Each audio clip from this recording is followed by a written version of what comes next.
batalhas antes de Cristo. Davi, o matador do gigante. O lendário duelo entre Davi e Golias acontece por volta de 1015 a.C., uma época em que os israelitas travavam uma guerra sangrenta contra um inimigo terrível, os filisteus. Mais de 200 anos se passaram desde que o grande comandante militar Moisés liderou as 12 tribos israelitas pela primeira vez para fora do Egito durante o Êxodo. Josué continuou a campanha militar israelita e invadiu com sucesso a terra prometida de Canaã.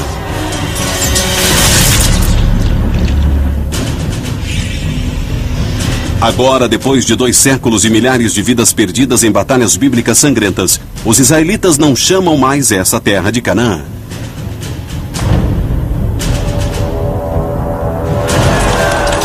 Agora ela é seu lar, Israel. Eles se tornaram uma das mais poderosas forças militares da região e estão unidos pela primeira vez sob o comando do rei Saul. Durante anos, a guerra de Saul contra os filisteus encharcou a terra de sangue. Em certo dia, no vale de Elá, somente um vai morrer, mas será uma morte monumental e histórica. Os exércitos se enfrentaram durante vários dias, até o que frequentemente acontecia no mundo antigo. Acreditava-se naquela época que Deus decidia as batalhas, então cada lado escolhia um campeão. Os campeões se enfrentavam e quem ganhasse levaria a vitória para o seu lado.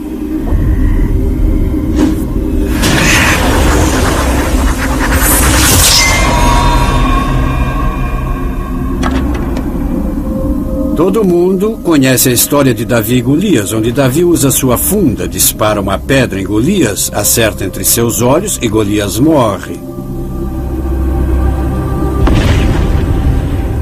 Então Davi pega sua espada e corta a cabeça de Golias.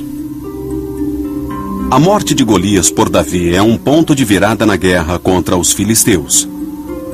Mas o mais importante, ela lança o jovem pastor num caminho sangrento de intriga, mentira e paranoia que, enfim, o levará ao trono. Um dos aspectos mais interessantes da Bíblia é que Davi tenha tanta consideração como pai de Israel e rei de Israel, porque, vendo bem a carreira dele, ele foi, na verdade, um oportunista sedento por sangue. Mais que uma figura mítica, mais que uma pessoa de grande valor, ele parece mais um chefão da máfia, um homem muito egoísta e egocêntrico que sabia o que queria e estava disposto a fazer tudo para conseguir, inclusive trair e matar seu próprio povo. Um enfoque importante sobre o incidente entre Davi e Golias não é militar, é político e social. O que acontece, por causa da morte de Golias, é que esse jovem chama a atenção do grande rei guerreiro Saul. Davi se torna herói num instante.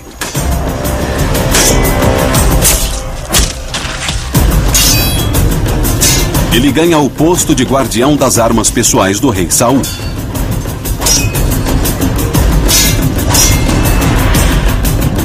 Isso dá a Davi a oportunidade de melhorar suas habilidades como soldado.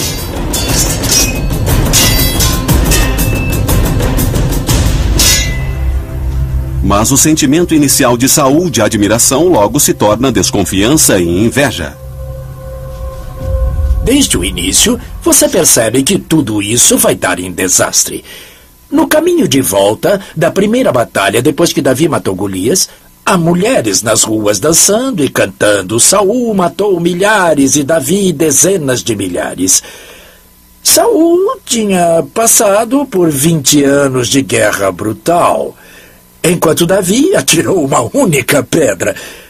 Então acho que devemos perdoar Saul por ter ficado com inveja. Saul estava preocupado e com razão. Ele passou todos os seus anos criando um pequeno reino de Israel, tendo ele como rei, e está interessado em passar isso para seu filho. Ele fica meio preocupado de Davi ter feito aliados na corte, porque Davi é um bom soldado. Saul também desconfia da amizade próxima de Davi com seu filho, Jonatas.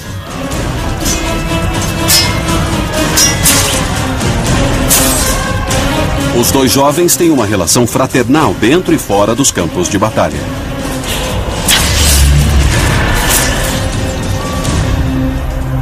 Saul agora tem medo de que Davi esteja se preparando para ser o herdeiro do trono, ou se não conseguir, para controlar Jonatas.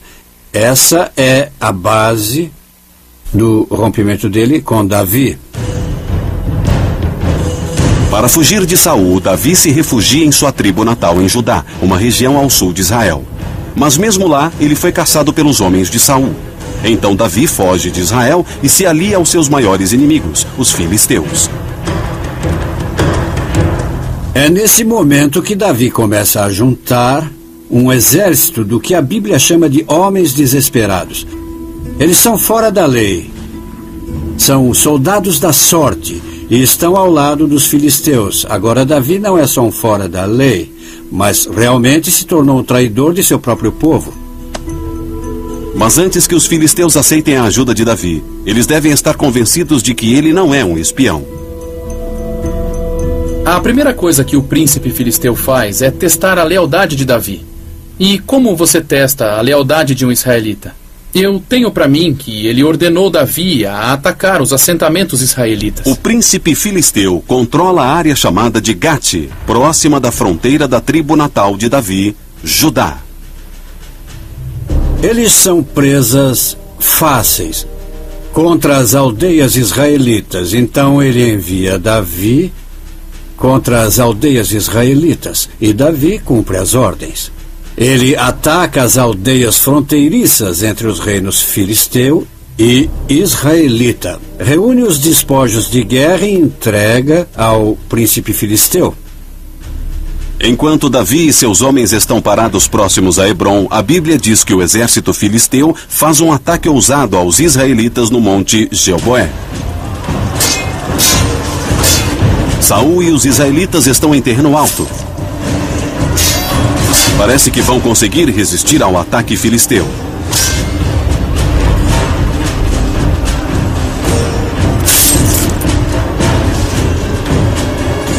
Mas os filisteus conseguem cercar os israelitas e vencê-los.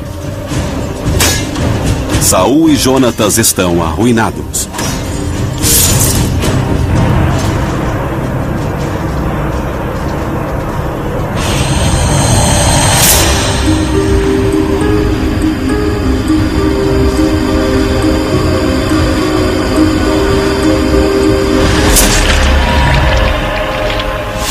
Saul é atingido várias vezes. Ele vira para seu guardião de espadas e diz: "Não me deixe para os não circuncidados. Eles vão me torturar e debochar de mim." Mas o guardião de espadas não consegue matar seu rei. Para que não seja capturado, Saul se mata. Os filisteus decapitaram Saul e penduraram seu corpo na muralha de uma cidade sua. Do lado filisteu, não poderia estar melhor. O monarca israelita estava morto, Israel estava derrotada e os filisteus agora controlavam tudo. Mas os filisteus têm um problema. Um herdeiro do reino de Saul ainda sobrevive, seu filho Isbaal. E nem ele, nem seu comandante militar Abner estão dispostos a aceitar a derrota. E Abner passam pelo rio Jordão, mas seu governo é pequeno e longe demais para ser uma preocupação. Então os filisteus simplesmente o ignoram. No entanto, eles querem uma maneira de controlar a população israelita. E sua saída é tornar Davi rei. Um mensageiro conta a Davi sobre a morte de Saul e leva a coroa para ele. O último povo a ter a coroa de Saul e a sua cabeça também foram os filisteus. Agora, de repente, ela vai parar nas mãos de Davi. Isso dá uma ideia de que os filisteus têm planos para Davi.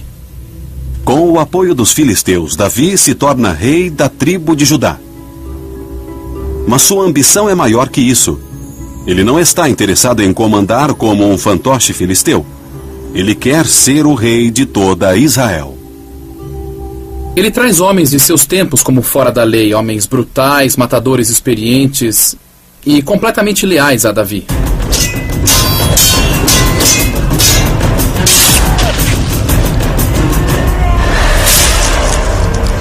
Ele convoca o que chamam de Gigud, que são 600 fora da lei com quem ele lutou, e os estabelece em todas as aldeias e cidades de Judá. Isso foi feito não só para estender seu controle político, mas para que, quando tivesse que erguer uma força de milícia nos territórios israelitas, esses homens pudessem obedecer a ele. Davi escolhe seu sobrinho Joabe como seu comandante militar para liderar uma guerra civil contra o exército crescente de Isbaal. Davi sabe que para se tornar rei inconteste de Israel, ele deve varrer totalmente toda a linhagem de Saul. Os israelitas acreditam que Saul foi ungido por Deus. Então, qualquer um dos parentes de sangue dele é automaticamente muito mais legitimado do que Davi. Isso enquanto eles estiverem vivos. Nos 2 anos seguintes, as forças de Davi, lideradas por Joabe, enfrentam as tropas de Isbaal. A cada reluzir de sua espada, Davi se aproxima mais de seu objetivo maior, a coroa de Israel.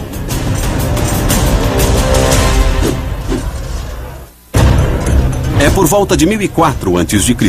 Apenas 10 anos depois de Davi ter matado Golias, ele trava uma guerra civil sangrenta para se tornar rei de todo Israel. O sobrinho de Davi, Joabe, lidera o exército contra Isbaal, o filho do rei israelita morto, Saul.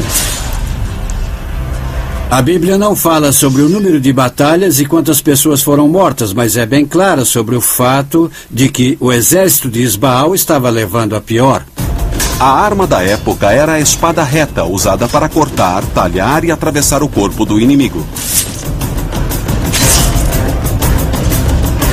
A lança de madeira de 1,80 m com a ponta de ferro é usada para perfurar soldados inimigos. Por fim, vencem os homens de Davi, mas há algumas questões a resolver. E é aí que Davi, o chefão da máfia, começa a mostrar as suas garras. Como numa cena tirada de um poderoso chefão, Davi se torna rei e acaba com todos os seus inimigos. Um dos primeiros a morrer é Abner, comandante de Isbaal. Ele quis desertar para o lado de Davi, mas Joabe o considera uma ameaça. Joabe é o conselheiro, Joabe é o capanga, e fez isso porque era a coisa certa a fazer. Pelo menos no que se trata de política estratégica. Então, numa noite, enquanto dorme, Isbaal é assassinado. Quando os assassinos apresentam a cabeça de Isbaal a Davi, o rei de Israel mata todos eles. Agora, vendo de uma perspectiva siciliana, se você ordena o assassinato de outra pessoa, a melhor maneira de provar que você não esteve envolvido é matando os assassinos que você contratou. E ele os matou assim que eles passaram pela porta. Davi fez isso tudo para parecer que foi muito horrível saber que Isbaal estava morto. Mas claro, quem foi que se beneficiou mais com a morte de Isbaal? Davi? A Bíblia não o culpa pela morte dele, mas é lógico. Quem mais teria feito isso?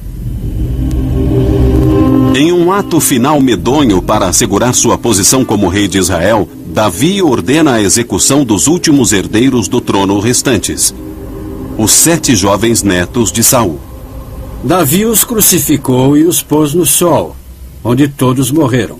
Assim, não haveria mais herdeiros legítimos para reclamar o trono. Davi nunca foi acusado de nenhuma das mortes. Sua permanência no trono está assegurada, mas suas ambições cresceram. Ele quer expandir Israel em um império.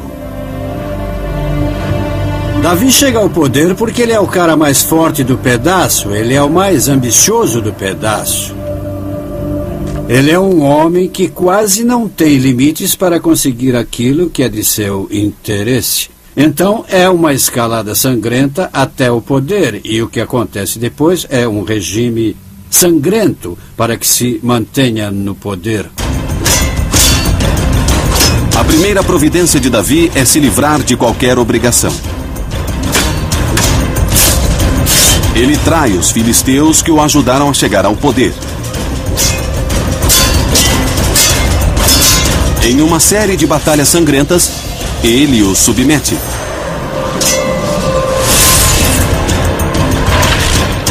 Depois dessa derrota, os soldados filisteus vão lutar no exército de Davi.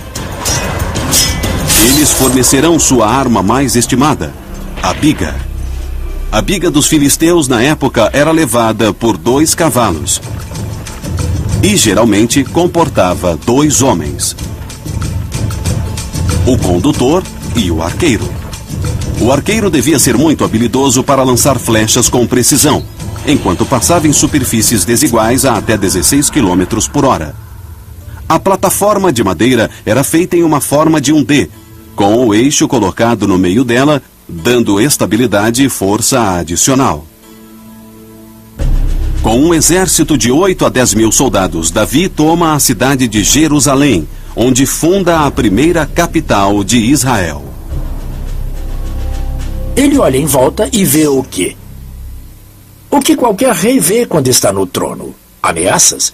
Ele olha para o leste e, em suas fronteiras, no que hoje chamaríamos de moderno Vale do Jordão ou Rio Jordão, e há 3 estados que oferecem ameaças estratégicas e econômicas: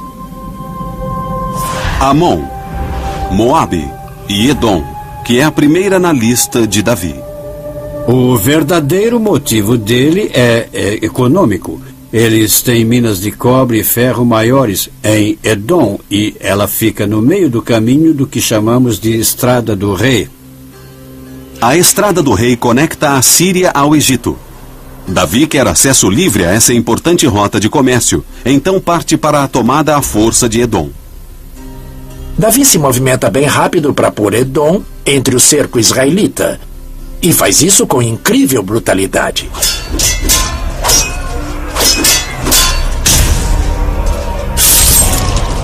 Davi ordena o extermínio total da população masculina edomita.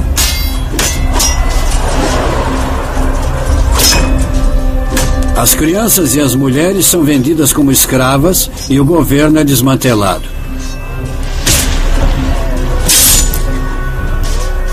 Edom deixa de existir e é anexada por Israel. A carnificina brutal em Edom é uma forte mensagem a qualquer um que pudesse considerar uma retaliação.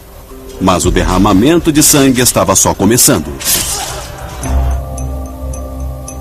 A seguinte em sua lista era Moabe.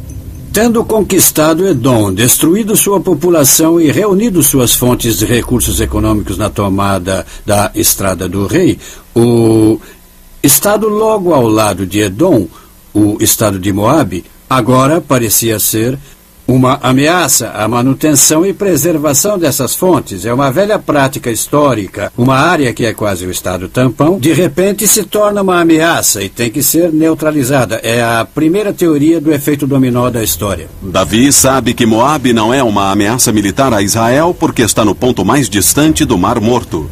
Mas ele não quer arriscar e é implacável mais uma vez. Davi lidera o exército contra Moabe e faz um trabalho bem rápido com ele. Pelos números, isso poderia levar dias. Mas encontramos uma interessante descrição de como ele lidou com isso. Ele derrotou os moabitas e mediou-os com a corda, estendendo-os no chão. E o que a Bíblia diz é que todos os presos em idade militar foram deitados em 3 fileiras. Bem, os soldados ficavam entre 2 fileiras e passavam todos eles na espada. O que significa, essencialmente, que decapitaram os presos. Pela segunda vez, Davi massacra seus vizinhos, impedindo que se virem contra ele.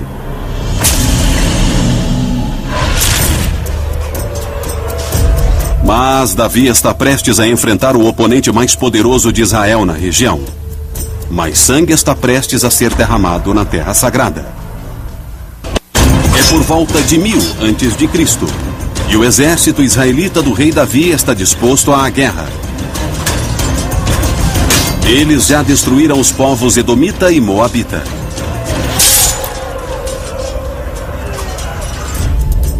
Agora, Davi lidera aproximadamente 10.000 soldados para o norte.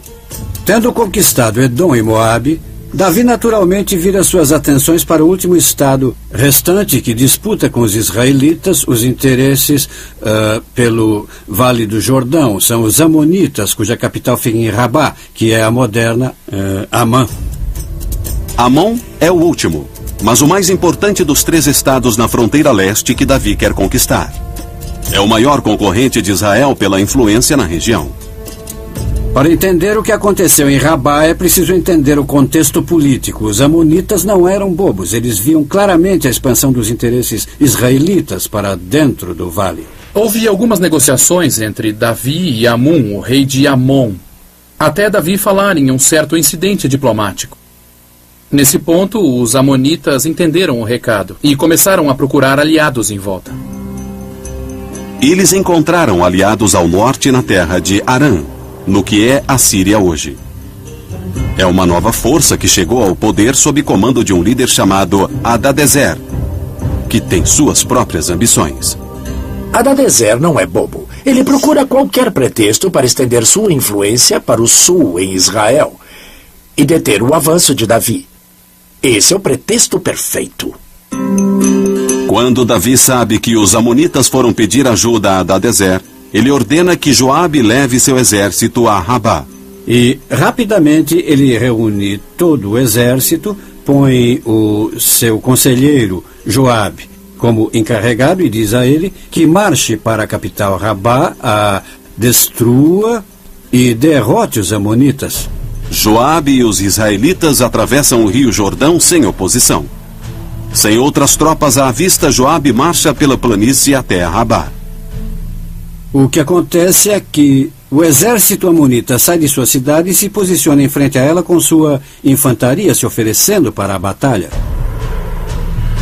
Joabe posiciona seu exército em oposição aos amonitas, mas enquanto os israelitas marcham em direção às muralhas de Rabá, 20.000 arameus os atacam por trás. O que aconteceu foi que os amonitas se tornaram como uma isca para eles. Joabe e o exército israelita agora estão entre a cruz e a espada. Para responder ao ataque dos arameus, Joabe faz algo surpreendente. Ele divide sua força em 2. Então Joabe vira para o seu irmão, que é o segundo no comando, e diz: você reúne um grupo e ataca as muralhas. Eu pego o outro e lido com as bigas. Lembre que Davi tinha à sua disposição vários escravos de estados cananeus e filisteus, cuja especialidade era infantaria pesada e guerra com bigas. Joabe ordenou que suas tropas de cananeus e filisteus com bigas se virassem e atacassem os arameus que se aproximavam pela planície. O que nós vemos a seguir é um turbilhão de bigas entrando em posição. Enquanto as infantarias lutavam em combate sangrento corpo a corpo. Então essa enorme batalha de bigas é travada na planície aberta. Os arameus levam a pior e começam a fugir. Com as bigas em fuga, Joabe libera sua infantaria.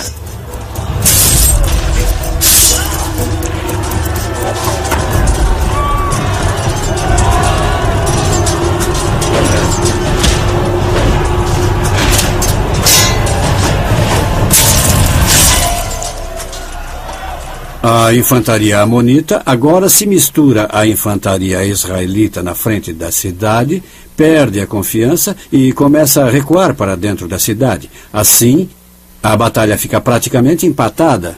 O sucesso de Joabe com as forças divididas continua sendo uma proeza militar até hoje. Táticos militares modernos sempre ensinam os comandantes a manterem suas forças unidas.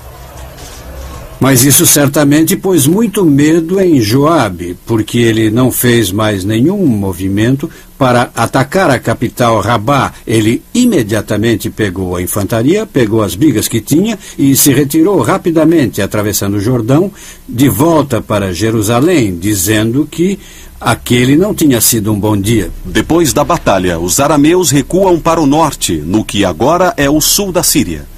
Davi não perde tempo. A Bíblia diz que ele ordena que toda Israel se reúna.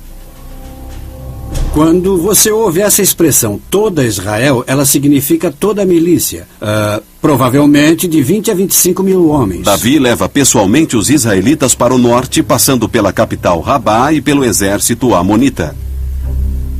Ele é um tático esperto, um pouco mais que Joabe. Ele não atravessa o Vale do Jordão, onde Joabe atravessou. O que faz é se mover pelo lado israelita ao longo do Vale do Jordão, usando ele para proteger seu flanco. Davi e os israelitas enfrentam os arameus em algum lugar ao sul de Sucote. Essa fica conhecida como a Batalha de Elam. O que temos que imaginar na Batalha de Elam é que ela foi uma batalha de infantaria e bigas combinadas.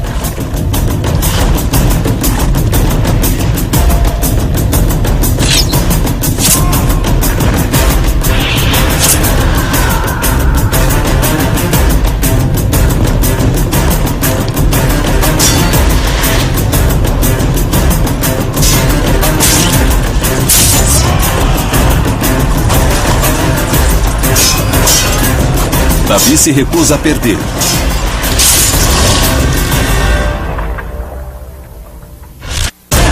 O rei Davi dos israelitas confirma sua reputação de brutalidade. Suas vítimas agora são os arameus, e eles estão sendo mortos. Não há grandes detalhes na Bíblia, a não ser que uma batalha turbulenta foi travada e muitos dos arameus foram mortos. A prova disso é que o comandante dos arameus foi morto. Isso pode sugerir que eles foram totalmente vencidos.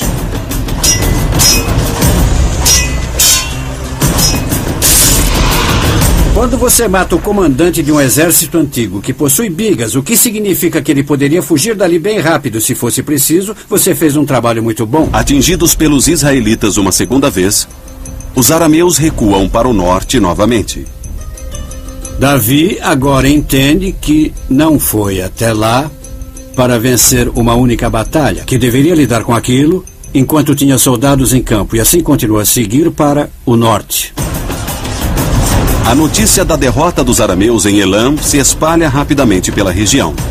Revoltas se iniciam nos estados que o rei arameu Hadadezer já tinha conquistado.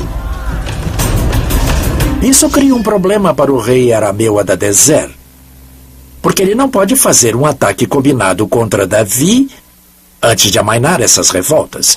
Ele tem que lidar com os dois ao mesmo tempo.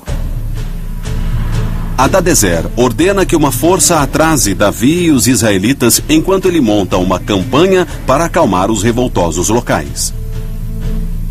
Nesse ponto, Davi continua seu avanço para o norte e esbarra logo com a retaguarda de Hadadezer. Pela terceira vez em 6 meses, os israelitas lutam contra os poderosos arameus.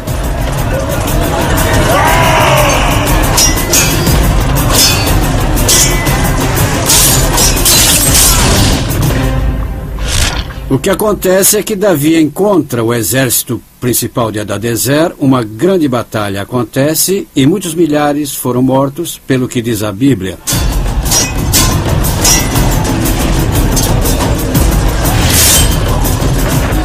E Davi derrotou Hadadezer, rei de Sobá, quando este seguia para Emá, a fim de conquistar o rio Eufrates.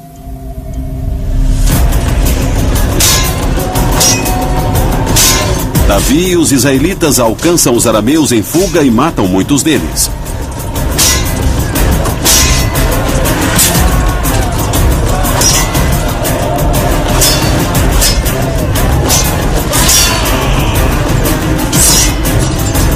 O império de Hadadezer é destruído.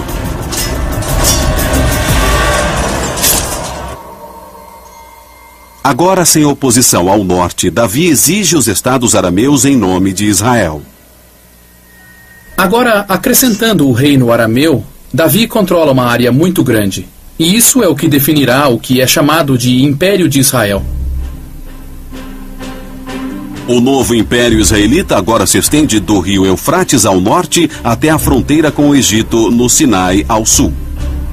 Do mar Mediterrâneo a oeste, as montanhas jordanianas ao leste. Mas um último inimigo resta ser conquistado antes de Davi descansar: os amonitas em Rabá. Claro que agora eles estão privados de seus exércitos arameus. Então Davi se concentra na indexação de Amon, a órbita israelita. Mas, ao mesmo tempo, a Bíblia diz que Davi é distraído de sua conquista militar por uma mulher bonita que ele vê de seu palácio.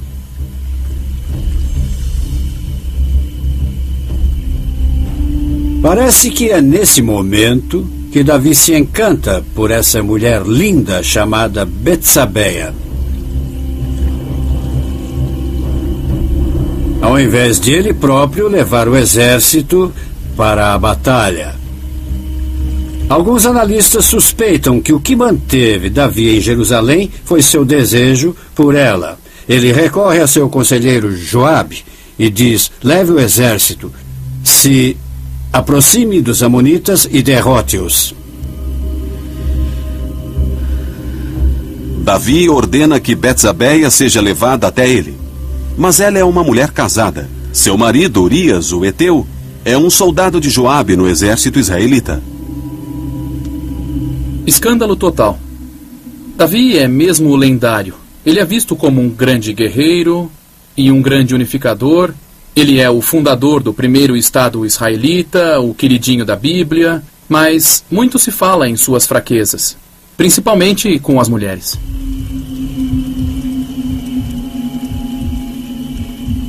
Então, enquanto Davi se entende com Betsabeia, Joabe reúne os exércitos israelitas em dois grupos. Um é a força de milícia posicionada em Sucote, no Vale do Rio Jordão.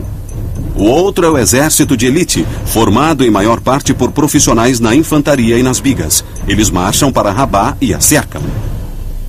Quando se fala em cerco feito pelos israelitas, nessa época eles não tinham equipamentos para um cerco. Eles tomavam as cidades como normalmente se tomava, de assalto.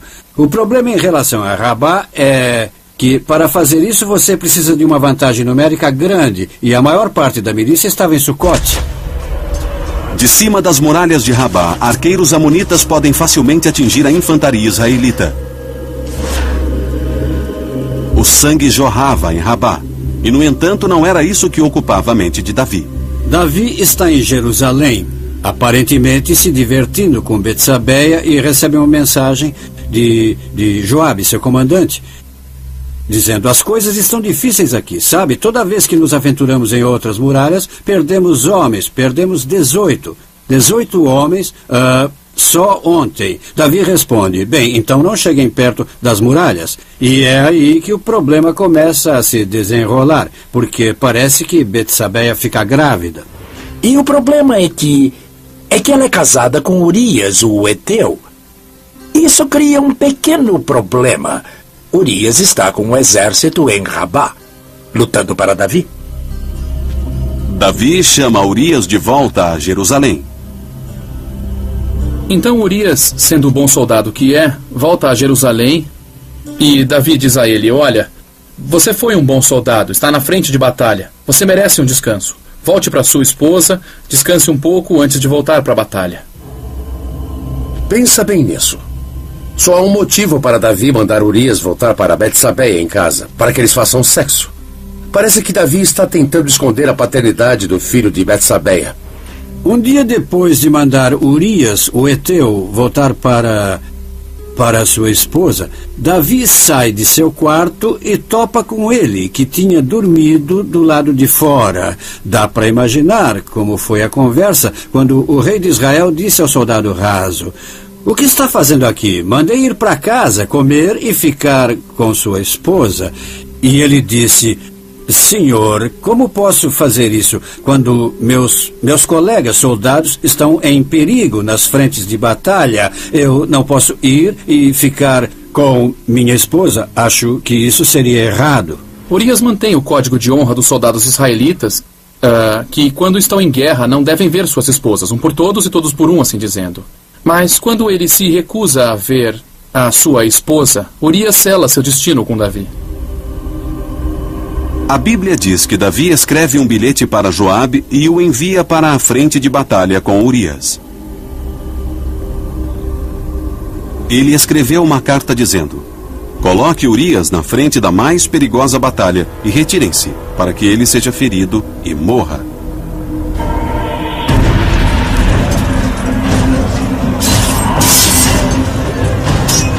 Sendo um bom soldado até o fim, Urias segue as ordens de seu comandante sem questionar.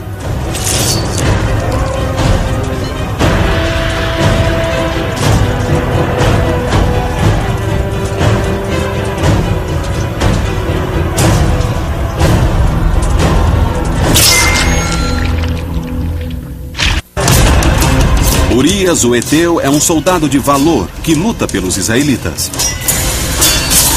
Mas o grande rei Davi o deixou morrer. Davi, então, não conseguindo esconder a gravidez de Betsabeia, ele simplesmente decide matar o marido dela num estilo quase mafioso. E a quem mais ele pediria isso? Claro que a seu conselheiro, Joabe. Joabe ordena que Urias vá para a batalha onde a sobrevivência é impossível. Nada impediria Davi de possuir Betsabeia.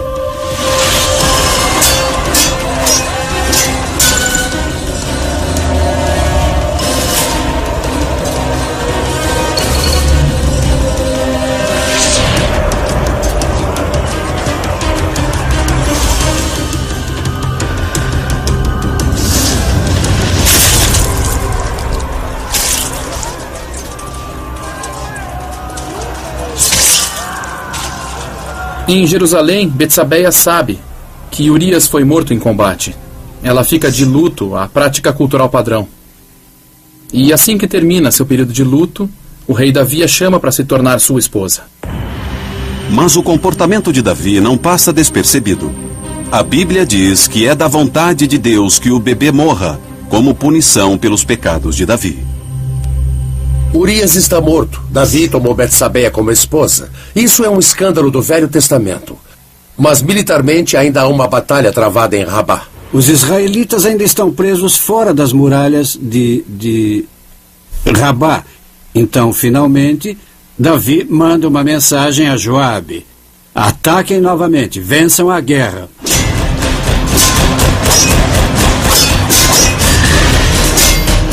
Joabe finalmente quebra as defesas amonitas.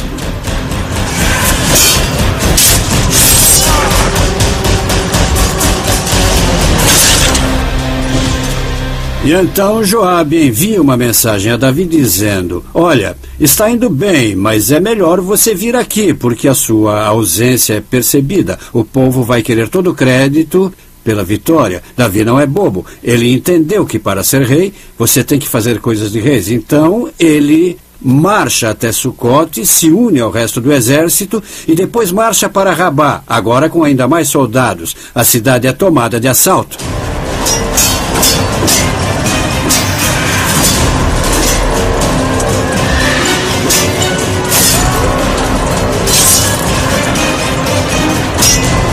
Como em todos os seus triunfos anteriores, Davi consegue eliminar qualquer chance dos vencidos se erguerem contra ele.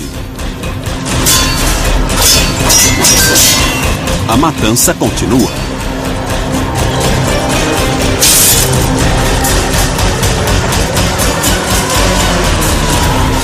A Bíblia diz que ele pôs o povo no barro.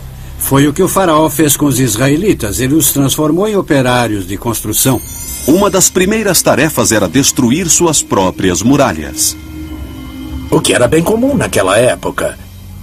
Depois que você tomava uma cidade, destruía suas defesas para que ela não resistisse mais a você. Os objetivos de Davi foram alcançados. O Império Israelita nasceu. Então é uma escalada sangrenta até o poder. O que acontece depois é um regime sangrento para que se mantenha no poder. Fica tão difícil que há revoltas contra Davi entre seu próprio povo. Até de seu próprio filho. Falando em disfunção familiar, Davi ainda é casado com Betsabeia, certo? O primeiro bebê morre. Bem, ele teve outras esposas e concubinas e acabou tendo muito mais filhos. Um deles é Absalão. Bem, acontece que Absalão vai matar o irmão mais velho, porque esse estupra sua meia-irmã. Muito bem, isso vai começar uma rixa entre Davi e Absalão. A rixa evolui para uma rebelião completa. 2 exércitos israelitas se enfrentam no que é conhecido como a Batalha no Bosque de Efraim. Absalão quer tirar Davi do trono e se tornar rei. Mas, no final, o exército de Absalão é desbaratado. A história conta que Absalão tinha um cabelo lindo e comprido, e durante a batalha ele ficou preso nos galhos de uma árvore no bosque de Efraim. Agora, o que aconteceu exatamente não sabemos. Mas uma coisa é certa: ele não saiu vivo daquele bosque. Davi deu ordens para que poupassem a vida de Absalão. Mas um homem desobedeceu. Joabe. Como um verdadeiro conselheiro, se podemos chamá-lo assim, Joabe elimina a maior ameaça a Davi. Politicamente, ele fez a coisa certa. Davi comanda o Império Israelita por mais 23 anos. A Bíblia diz que ele morreu em paz na sua cama aos 110 anos.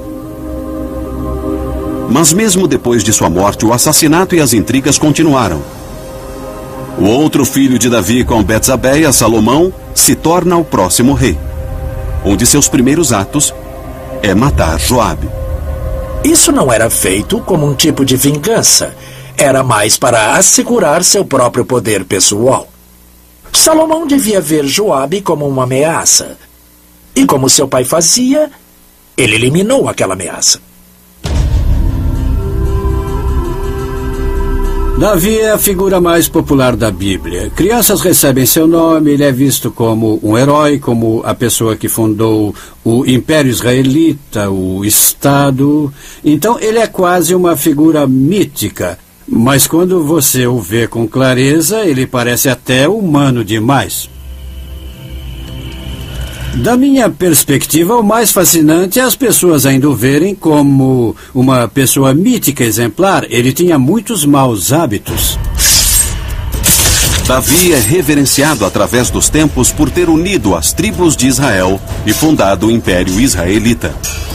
Como muitos conquistadores, ele também era ambicioso, traiçoeiro e impiedoso. A Bíblia diz que no final de sua vida, ele sempre tinha frio, não conseguia mais sentir calor. Talvez, como seus incríveis feitos, isso também fosse um presente de Deus.